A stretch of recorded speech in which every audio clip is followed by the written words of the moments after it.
Nag-level ba ng Lagi-laging magpapasahan sa'yo.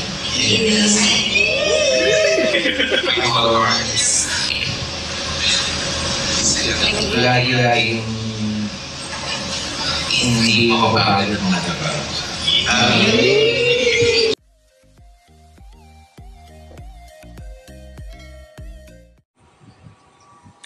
Update Paulo Avellino. Ito na nga ang katotohanan na sinasabi niyang gustong makatrabaho si Kim simula pa noon sa tanong ni MJ Pilifi during the media conference ng WWSK. Yun po ay kanta ng Bini na lagi-lagi. So dudugtungan ang kwento doon. Nauna na nga sumagot si Kim na sinasabi niyang lagi-laging magkapasalamat para sa'yo.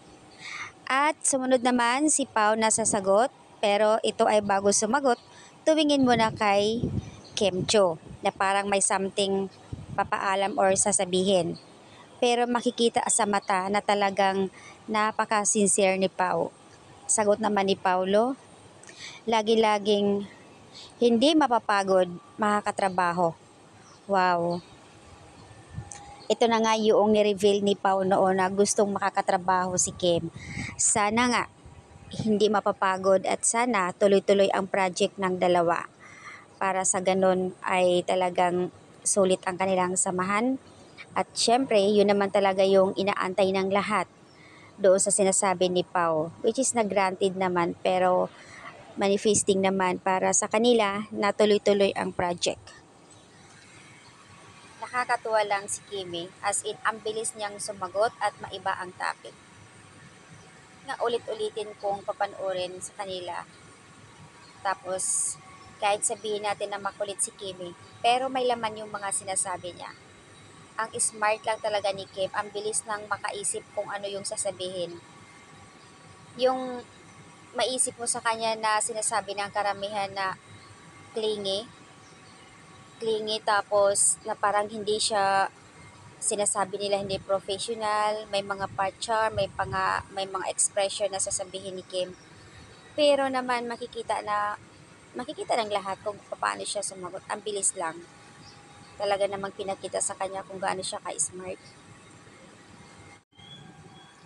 Siguro para kay Pao, I think aamin ba ako? Sabay tingin kay Kim.